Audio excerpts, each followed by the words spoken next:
স্বাগত জানাচ্ছি খাতুনগঞ্জ থেকে বলছিলে। তাদের আমি শামীম জাহেদ। মোবাইল প্রযুক্তির বিষয়ে চীনে উচ্চতর প্রশিক্ষণ নিয়েছে বুয়েট, আইবিএ এবং চট্টগ্রাম বিশ্ববিদ্যালয়ের 8 জন শিক্ষার্থী। বাংলাদেশের মোবাইল অপারেটর বাংলালিংক এবং চাইনিজ ভেন্ডর হুয়াওয়ের উদ্যোগে চীনের শানজেন এবং বেইজিংয়ে এই প্রশিক্ষণের আয়োজন করা হয়। আজ আমাদের আলোচনার বিষয় মোবাইল প্রযুক্তিতে উচ্চ প্রশিক্ষণ। এই বিষয়ে আলোচনা করতে আমার সাথে স্টুডিওতে রয়েছেন বাংলালিংকের পিআর অ্যান্ড কমিউনিকেশনসের অ্যাসোসিয়েট ম্যানেজার ইফতেখার আজম শাফিন এবং গ্র্যান্ড মাস্টার আইডিয়া কন্টেস্টের সিজন 2 এর চ্যাম্পিয়ন সিয়াম রহমান। তবে মূল আলোচনা যাওয়ার আগে আমরা দেখে নেব শিক্ষার্থী এবং হুয়াওয়ে টেকনোলজি বাংলাদেশের প্রধান নির্বাহীর বক্তব্য আমরা শুনে নেব।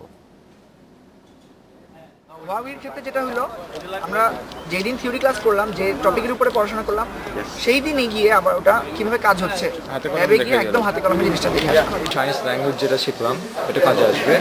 তাছাড়া ওদের যে লাইফস্টাইল, ওদের যে খাওয়া দাওয়া বলেন, ফিটনেস, সব দিক থেকে অ্যাকচুয়ালি অনেক কিছু শেখার আমাদের ক্লাসেস অনেক কিছু শেখার।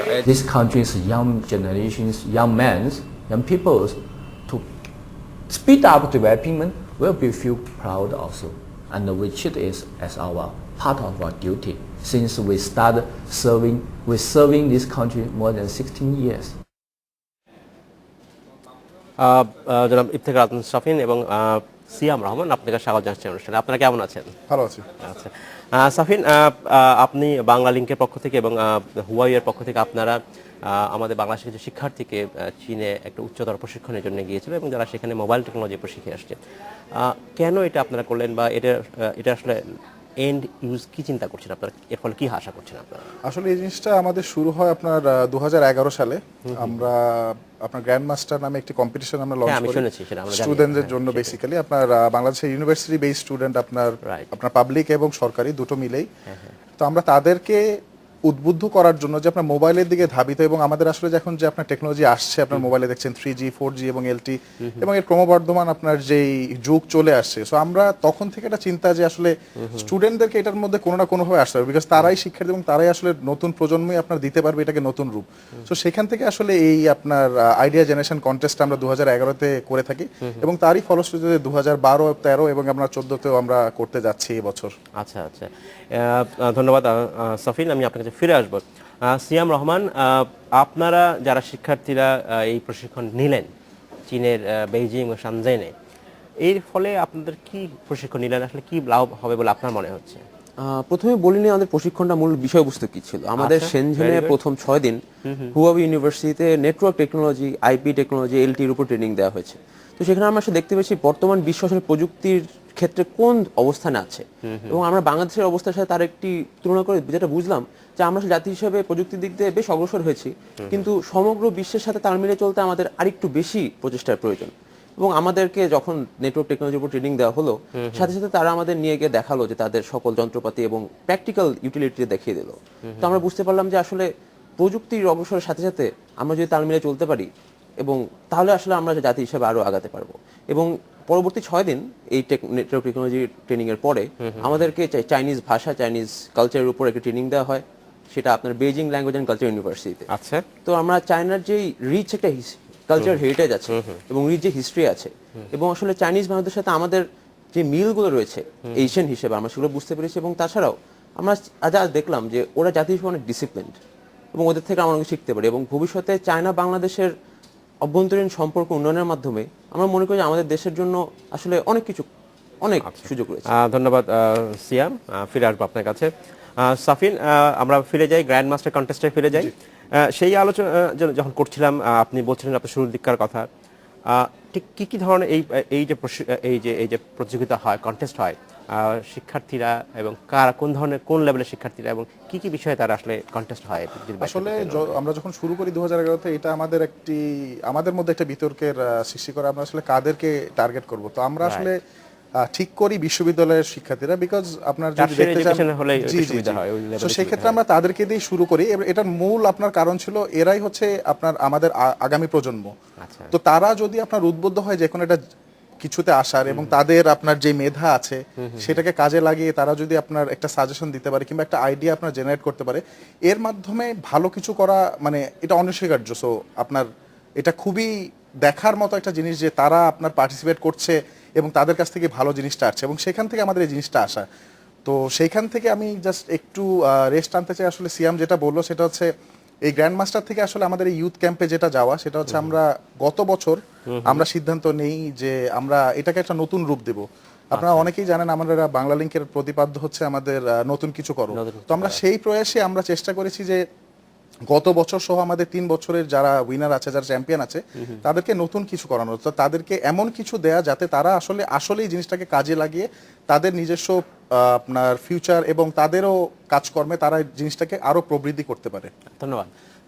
সিয়াম, এই প্রতিযোগিতায়, গ্র্যান্ড মাস্টার প্রতিযোগিতায় আপনার কি আইডিয়া ছিল, আপনার কি প্রজেক্ট ছিল আসলে? আমাদের যে টিম ছিল ঢাকা বিশ্ববিদ্যালয় আইবিএ, আমাদের 4 জনের সদস্য বিশিষ্ট টিম, আমরা যে আইডিয়াতে জিতেছিলাম সেটি ছিল খেলার মেলা। আমরা অ্যাপ্লিকেশন, একটি মোবাইল অ্যাপ্লিকেশন, যেটা খেলার মেলার 4টি মূল ভাগ ছিল। আমরা ভেবেছি বাংলাদেশ একটি বেশ ক্রীড়া পাগল জাতি, বাঙালি জাতি। তো এই জাতির জন্য আমরা এমন একটি অ্যাপ সৃষ্টি করতে চেয়েছি যেটা কিনা 360 ডিগ্রি অ্যাঙ্গেল থেকে আমাদের খেলা সংক্রান্ত সকল প্রয়োজন মেটাতে পারে। যেমন খেলার টিকিট অনলাইনে আমরা কেনার ব্যবস্থা করেছিলাম, খেলার খবর জানার জন্য আমরা একটি সহজ ব্যবস্থা করেছিলাম, এবং ধরেন বিভিন্ন এলাকার যে ইয়াং যারা ফুটবল বা ক্রিকেট খেলতে চায় তারা যাতে এক অন্যের সাথে খুব সহজে যোগাযোগ করে খেলতে পারে এক অন্যের সাথে।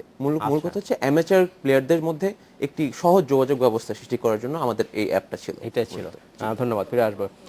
সাফিন, সিয়াম যেটা বললো যে অ্যাপসের কথা বললো, আমি যদি বলি এইসব গ্র্যান্ড মাস্টার প্রতিযোগিতায় যেসব শিক্ষার্থী তাদের যেসব প্রজেক্ট নিয়ে প্রথম বা সেকেন্ড বা হচ্ছে, এই জিনিসগুলো কি আপনারা পরে প্রায়োগিকভাবে কাজে লাগানোর চেষ্টা করছেন, চিন্তা করছেন? ডেফিনেটলি এটা আমি যেটা বলবো, আমি আপনাকে বললাম 2001 থেকে শুরু করে এটা আসলে ধাপে ধাপে আমরা আগাচ্ছি।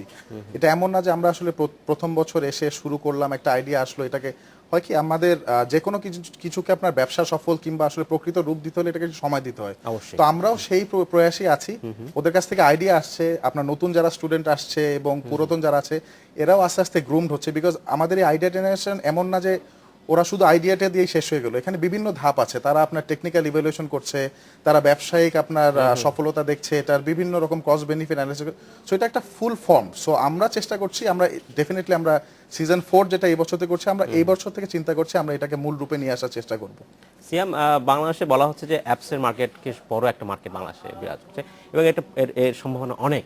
জি, এই ক্ষেত্রে সেই সম্ভাবনার ক্ষেত্রে তারপরেও আমরা জানি না যে আসলে এটা কোন রাস্তায় আছি আমরা। অর্থাৎ আমাদের দেশে যেটা হয় যে অনেকেই অ্যাপস তৈরি করছেন কিন্তু সেই অ্যাপসটা আলটিমেটলি মোবাইল অপারেটরদের মধ্যে যেতে হবে। তো ওই জায়গাটা এক ধরনের সমস্যার সৃষ্টি হয়। আপনারা কি কোনো সহজে অ্যাক্সেস পাচ্ছেন বা যারা অ্যাক্সেস পাওয়ার উপায় কি, কোনো উপায় আছে? আমার মতে বর্তমানে বাংলাদেশের ইয়াং অ্যাপ ডেভেলপাররা বেশ ভালো করছেন। তারা কিছু অ্যাপ বের করেছেন যেটা বেশ, কিন্তু সমস্যা যেটা হচ্ছে আপনার গুগল প্লে স্টোর এবং স্যামসাং অ্যাপ স্টোর এই দুটোর মাধ্যমে মূলত অ্যাপ পাওয়া হয়, এবং 30,000টার বেশি ডাউনলোড এখন পর্যন্ত কোনো দেশের অ্যাপে আমার জানা মতে দেশের তৈরি করে কোনো অ্যাপে হয়নি এখন পর্যন্ত। আমরা আন্তর্জাতিক যে অ্যাপগুলো চলছে সেগুলোর উপর দিয়ে চালাচ্ছি। এই ক্ষেত্রে আমার মনে হয় যে আমাদের ভারতের মডেলটা ফলো করলে বেটার হতো, কারণ ভারত বর্তমানে তাদের ব্যাঙ্গালোরে তারা সিলিকন ভ্যালির মতো তাদের আইটির যে সেক্টরটা উন্নত করে চলেছে, তারা এমনকি অ্যাপ আউটসোর্স করেও বা সফটওয়্যার আউটসোর্স করেও তারা বেশ ভালো বৈদেশিক মুদ্রা অর্জন করছে। এবং তারা কিন্তু আমার মনে হয় আমাদের দেশে যে কম্পিউটার বিজ্ঞান বা এই সংক্রান্ত যে ছাত্ররা রয়েছে তাদের প্রায়োগিক ক্ষেত্রে শিক্ষাটা একটু বৃদ্ধি করার প্রয়োজন। সাফিন, বাংলাদেশের যারা ছেলেরা ইয়াং প্রফেশনাল যারা আছে, যারা অ্যাপস তৈরি করতে চায়, তাদেরকে সাহায্য করার মাত্র আসলে আপনি বা আপনারা যারা মোবাইল ফোনের অপারেটর রয়েছেন তারা আসলে কি করতে পারেন?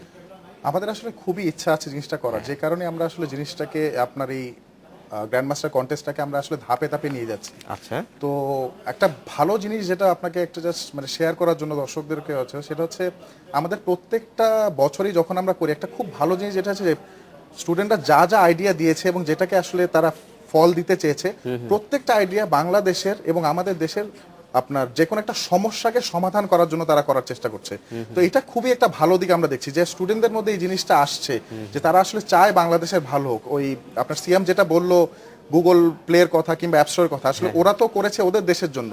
তো আমরা সামনে আশা করছি জিনিসগুলো আসবে, বিকজ এগুলো আস্তে আস্তে আমাদের দেশের সমস্যা এবং আমাদের দেশেরও এখন যেহেতু আপনার মোবাইল পরিবার এখন আপনি জানেন প্রায় 9 কোটির উপর চলে গেছে এবং এখন 3Gর আপনার এমার্জের মাধ্যমে জিনিসটাকে আরো আপনার সলিডিফাই হচ্ছে। তো সেই ক্ষেত্রে আমরা আশাবাদী আসলে জিনিসটা আপনার এখন আসল রূপটা নিবে। 3G ক্ষেত্রে একটা বড় চ্যালেঞ্জ সেটা হচ্ছে যে আমাদের কন্টেন্ট যেটা আমরা প্রায় বলছি, এবং এই অ্যাপসের কথা এটাও এক ধরনের কন্টেন্ট। এই কন্টেন্ট তৈরি করার ক্ষেত্রে আসলে যেটা হয় যে আমাদের দেশে যেসব বেসিস আছে তারাও কাজ করছে, এর পাশাপাশি আপনারা যারা মোবাইল ফোন অপারেটর রয়েছেন তাদের সাথে কি এক ধরনের স্টেক হোল্ডার মিটিং বা এই এই চলমান যে একটা প্রক্রিয়া এটা কখনো করেন বা করছেন? আমি বলবো এটা শুরু এখন হয়েছে। আপনার গত ডিসেম্বরে আপনার যেহেতু আমি 3G লাইসেন্স হওয়ার পর আসলে যেটা বলি কি ডেটার স্পিড আসলে এখানে খুব একটা ইম্পর্টেন্ট জিনিস। সো এই স্পিডটা যেটা এখন আসছে, জি এখন যেহেতু এসছে, এখন জিনিসপত্র আপনার আমি বলবো আর থেমে থাকবে না। আর এই বছর আমাদের আপনার গত বছর যখন লাইসেন্স দেওয়া হলো আসলে এটাতে এখন 12 নেই। সো আপনার যে কোনো অপারেটর আপনার চাইলেই সে চতুর্থ প্রযুক্তি আপনার ইজিলি সে চলে যেতে পারবে। তো সেই জিনিসটা আপনার দ্বারটা উন্মোচন আছে। তো আমি মনে করছি এটা আসলে শুরু, এবং আসলে বাংলালিংকে শুরুই বলতে পারে আসলে নতুন কিছু করার। সাফিন ধন্যবাদ। সময় হলো একটি বিরতি যাবার, ফিরছি শীঘ্রই, সাথেই থাকবেন।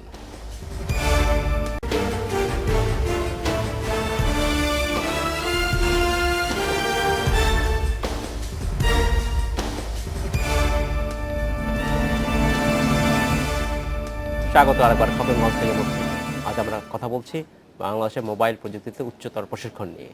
এই নিয়ে আমার সাথে কথা বলছেন স্টুডিওতে বাংলালিংকের পিআর অ্যান্ড কমিউনিকেশনসের অ্যাসোসিয়েট ম্যানেজার ইফতেখার আজম শাফিন এবং grand master idea contest season 2 champion Siam Rahman এবং শাফিন, আপনাদেরকে স্বাগত জানাচ্ছি আরেকবার। সিয়াম, আমাদের একজন দর্শক জানতে চাচ্ছেন যে উনি জানতে চাচ্ছেন তার মোবাইল ফোনে কি করে একটি গেম ডাউনলোড করতে হয় এবং সেক্ষেত্রে উনি প্রায় সমস্যার সম্মুখীন হয়। আমরা বলছিলাম যে বাংলাদেশে অ্যাপসের ক্ষেত্রে যদি আমরা বলি যে কী ধরনের চ্যালেঞ্জ রয়েছে, এটা কি সেরকম কোনো চ্যালেঞ্জ যে ডাউনলোড করার ক্ষেত্রে উনি সমস্যা বোধ করছেন, নাকি আরও কিছু আছে? এখানে কি মোবাইল স্পিড সংক্রান্ত, নাকি আরও যে অ্যাপস তৈরি করা হলো সেই অ্যাপস তৈরিতে কি কোনো সমস্যা ছিল আছে কিনা?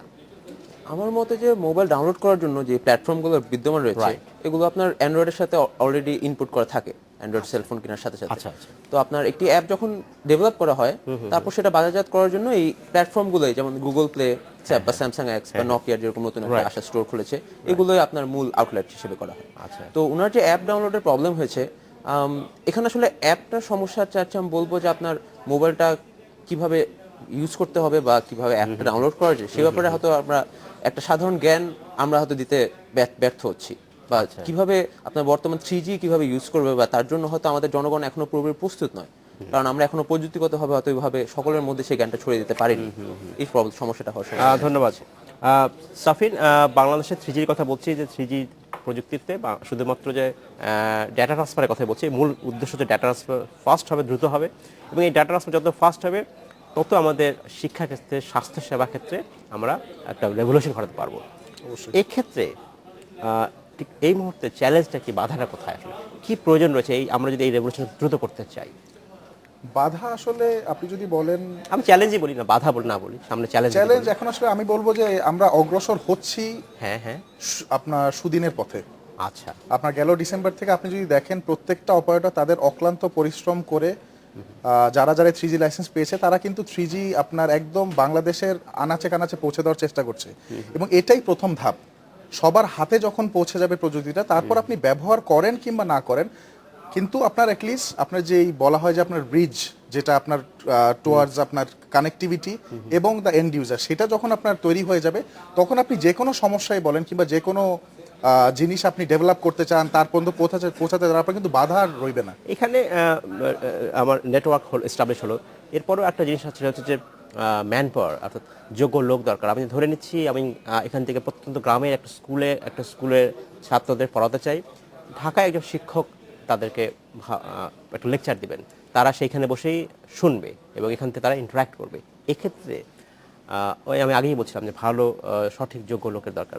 এক্ষেত্রে কি একটা বড় বাধা আছে, যে এবং কোন প্ল্যাটফর্মে কোন পদ্ধতি আসলে আমরা আগাতে পারি, যে কারণে ওইভাবে সাধারণ মানুষগুলোকে আমরা কানেক্ট করতে পারি?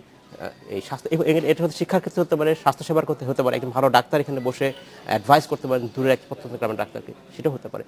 সেক্ষেত্রে আসলে আমরা কি করতে পারি অ্যাজ এ কর্পোরেট হিসাবে, মোবাইল অপারেটরও কি করতে পারে? যোগ্য লোকের আমি বলবো না অভাব আছে, যোগ্য লোক আছে। আপনার আমি বলবো যে কাজটা জাস্ট করে নেওয়াটার আপনার জাস্ট প্রয়াসটা প্রয়োজন, এবং সেটা আস্তে আস্তে হচ্ছে। আপনি যদি দেখে থাকেন, আজ থেকে আপনার 4-5 বছর আগে গ্রামের একটা স্কুলে একটা কম্পিউটার অনেক বড় ব্যাপার ছিল। এখন আপনি অনেক কর্পোরেট তাদের সামাজিক দায়বদ্ধতায়, আমরা নিজেরা করেছি, বাকি আপনার অনেক কর্পোরেটই করেছে, তারা একটা ছোট পিসি হলেও হয়তো আপনার ঢাকা ইউজ কিংবা একটা কর্পোরেট ইউজের জন্য কম্পিউটারটা ঠিক নেই, কিন্তু সেটা সে একটা স্কুলে ডোনেট করে দিচ্ছে। এরকম করতে করতে জিনিসটা কিন্তু আপনার এবং সরকারের প্রয়াসের মাধ্যমে জিনিসটা কিন্তু আস্তে আস্তে ছড়িয়ে যাচ্ছে। এখন একটা স্কুলের বাচ্চা কিংবা আপনার প্রাইমারি স্কুলে যারা পড়ছে তারা কিন্তু জানে কম্পিউটারটা কি, যেটা 5 বছর আগে একটা তাদের জন্য অকল্পনীয় বিষয় ছিল। এখন অনেক স্কুলে আছে আপনার মাল্টিমিডিয়া দিয়ে প্রশিক্ষণ দেওয়া হচ্ছে, হ্যাঁ খুবই স্বল্প পরিসরে, কিন্তু জিনিস কিন্তু শুরু হচ্ছে। তো সেই ক্ষেত্রেই বলছি আমি এটা আসলে প্রথম ধাপ, এবং আমরা আসলে আলো দেখবই সামনে। অবশ্যই। সিয়াম, আপনার কি মনে হয় যে আমরা যদি টেকনোলজি বেসড সোসাইটি করতে চাই, সেক্ষেত্রে আমরা এতদিন আমরা বলছিলাম যে ইনফ্রাস্ট্রাকচার খুব দুর্বল, আমরা এক্ষেত্রে ইনফ্রাস্ট্রাকচার বলতে যদি বলি যে ইন্টারনেট স্পিড, সেটা অনেকটা সমাধান হয়েছে। এর বাইরে আর কি কি সমস্যা রয়েছে বলে আপনার মনে হয়, কি চ্যালেঞ্জ রয়েছে আপনার মনে হয় আসলে? আমার মতে প্রথম যে সমস্যাটি সেটা হলো আমাদের যে টেকনোলজিক্যাল শিক্ষাটা রয়েছে সেখানে আপনার প্রায়োগিক ক্ষেত্রের সাথে থিওরিটিক্যালের একটা ফারাক রয়ে রয়েছে, গেছে, ফারাক রয়েছে। মানে ফারাক রয়ে গেছে। রাইট। তো আমার মতে যে আমাদের যদি আমাদের টেকনোলজিক্যাল শিক্ষার্থীদেরকে প্রায়োগিকভাবে আরো শিক্ষা দিতে পারি, যে ওরা ওদের বইয়ে যা পড়ছে ওরা অ্যাকচুয়ালি সেটা কিভাবে প্রয়োগ করছে, এবং সেই প্রয়োগটা ব্যবহার করে তারা কিভাবে আরো ভালো ভালো অ্যাপস বা ভালো ভালো সফটওয়্যার বা এই টেকনোলজি সলিউশনস বের করতে পারে, সেক্ষেত্রে ওদের তাহলে আরো আমাদের এই দিক দিয়ে আমাদের কিছু সমস্যার সলভ হবে। আর দ্বিতীয়ত আমার একটা জিনিস মনে হচ্ছে যে আপনার দেশের সকল স্তরে আসলে প্রযুক্তিক যে ব্যবহারটা আমরা সরিয়ে দিতে পারিনি ঠিক মতো। হ্যাঁ, সেটা অনেক অনেক সমস্যার, অনেক সংকট। আমাদের আসলে অনেক দেশ হিসেবে আমাদের অনেক কনস্ট্রেইন রয়েছে, অনেক সীমাবদ্ধতা রয়েছে। সাফিন, সিএসআর এর কথা বলছেন আপনারা, কর্পোরেট হাউস যদি সিএসআর এর কথা বলছেন, এটার আওতায় কি আপনার আরো একটু যেটা বলছিলাম যে টেকনোলজি বেসড এডুকেশনের কথা বলছি, এই জায়গাতেও কি আপনারা আসলে কাজ করতে পারেন? এবং সিএসআর যেটা হয় শুধু কি একটি কোম্পানি বিচ্ছিন্নভাবে করবে, নাকি সিএসআর হওয়া উচিত ডেফিনেটলি প্রত্যেক কোম্পানি তার টার্গেটকে বেস করে করবে, বা সবাই মিলে একটা কিছু করা যায় কি, তাহলে একটা বড় প্রজেক্ট হয়, এরকম ভাবছে কি? আমরা আশা করছি এরকম কিছু একটা হবে। আপনি যদি, আমি আসলে শুধু মোবাইল কোম্পানির যদি এক্সাম্পল আপনাকে দিয়ে থাকি, আমাদের যখন 2G লাইসেন্স রিনিউয়াল হলো তখন আপনার ওখানে একটা ক্লজই ছিল, আমাদের সোশ্যাল অবলিগেশন ফান্ড নামে একটা ফান্ড একটা ক্রিয়েট করেছে আপনার বিটিআরসি এবং আপনার সংযুক্ত মন্ত্রণালয়। তো আমরা আশা করছি সেখান থেকে অর্থ নিয়ে আপনার গভর্নমেন্ট কোন একটা ডিরেকশন দিবেন, যেখানে আসলে আমরা সবাই মিলে বড় বড় কাজ যেগুলো আছে সেগুলোতে দিতে পারি। কিন্তু আসলে ইন্ডিভিজুয়ালিও কাজ কিন্তু হচ্ছে না, অনেক কাজ হচ্ছে। আমি যেটা বলতে চাচ্ছি, ইন্ডিভিজুয়াল কাজগুলো হচ্ছে অনেকটা ওভারল্যাপ হচ্ছে, একই রকম কাজ হচ্ছে, সবাই করছে, কিন্তু একটা জিনিসের যখন স্কেল বড় না হয় তখন এটার ইম্প্যাক্ট সমাজে পড়ে না। আমি এগ্রি করি, কিন্তু আমি আশা করছি আসলে সরকার যেহেতু কাজ করছে, আপনি বিভিন্ন পদেই দেখছেন আপনার বিভিন্ন জিনিস নিয়ে শুরু করছে, তো আশা করছি জিনিসগুলো কম্বাইন্ড হয়ে সামনে আসবে, ভালো কাজ আসবে, এবং নিশ্চয়ই আমরা সামনে থেকে হতে পারবো। ইফতেখার আজম সাফিন, আপনাকে অসংখ্য ধন্যবাদ। সিয়াম রহমান, আপনাকে অসংখ্য ধন্যবাদ এই অনুষ্ঠানে আসার সময় দেওয়ার জন্য। আপনার সাথে নিশ্চয়ই আমাদের আবার কথা হবে। এই ছিল আজকের মতো খাতুনগঞ্জ থেকে মধ্যে, আমাদের সাথেই থাকবেন, দেখা হবে আবার।